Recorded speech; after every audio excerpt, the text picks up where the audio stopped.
Gusto mo bang malaman kung saan ka boboto? Narito ang Comelec Precinct Finder. Ang gagawin mo ay i-click mo yung link na ito and then sagutan mo lang ang mga dapat mong pilapan katulad ng name, middle name at saka surname.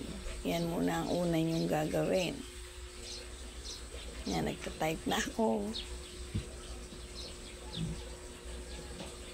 And then suffix, wala naman akong kaya hindi ko nasasagutan yan.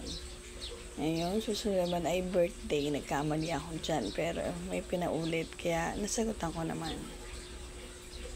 Yan, kung saan kang lugar, hanapin mo. Kung ikaw ay taga Cavite, search mo lang dyan, and then click.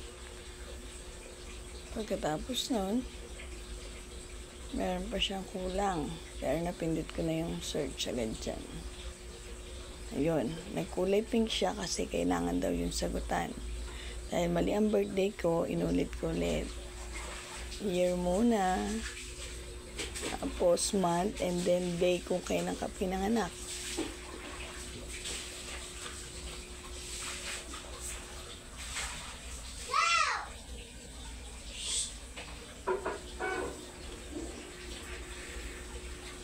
Yan, pagkatapos nun, punta naman tayo sa lugar.